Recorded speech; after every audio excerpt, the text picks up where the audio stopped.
आप लोगों में से बहुत सारे बच्चों का मैसेज आ रहा था, सर हमारा दोस्त जो है ना वो पढ़ाई तो कम करता है सर, लेकिन टेस्ट में एग्जाम में मेरे से ज्यादा अच्छा स्कोर आ रहा है, क्या रीजन है सर? तो मैं बता दूं बेटा, जो आपका दोस्त है ना वो स्मार्ट स्टडी को फॉलो कर रहा है, और स्मार्ट स्टडी का जो है ना 3 ही वे है। क्या सर? सबसे पहला है 80-20 रूल। ये क्या होता है सर? आप किसी भी एग्जाम को टारगेट कर रहे हो तो उस एग्जाम का 80% जो चीजें हैं ना वो 20% सिलेबस से कवर किया जाता है। अब सर ये 20% सिलेबस मिलेगा कहां से?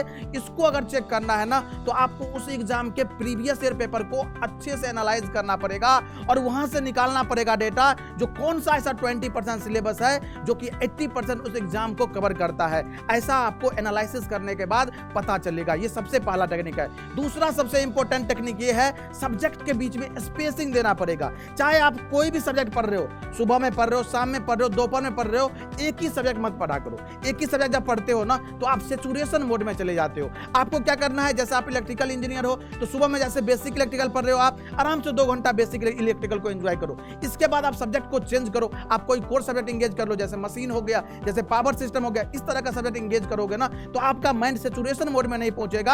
आप जो है ना लर्न करते रहोगे, आपका माइंड डाटा ट्रेस करता रहेगा। और तीसरा और मोस्ट इंपॉर्टेंट टेक्निक ये है ना, दैट इज रिवीजन टेक्निक, जिसमें बहुत सारे बच्चे परेशान रहते हैं। आप जब रिवीजन करने बैठते हो ना तो सामने में आप सबसे पहले अपना नोटबुक रखो अच्छे से, और नोटबुक के साथ साथ एक आप और कॉपी उठाओ, पेन उठाओ और लिख लिख के आप लोग प्रैक्टिस करो। ऐसा आप नहीं करते हो, जिसके वजह से आपको बहुत सारी चीजें याद नहीं रहती है। जब आप लिख के प्रैक्टिस करोगे ना, सारे डेटा को, जो भी इंपॉर्टेंट कॉन्सेप्ट है, कोई इंपॉर्टेंट ड्राइवेशन है, अगर कोई क्वेश्चन है तो क्वेश्चन को नोट करो और उसको खुद से सॉल्व करना है। इससे चीजें आपको लंबे समय तक याद रहेगा, और जब आप एग्जाम में जाओगे, जब आप टेस्ट में जाओगे, उस सारे कॉन्सेप्ट को इजी तरीके से अप्लाई कर पाओगे।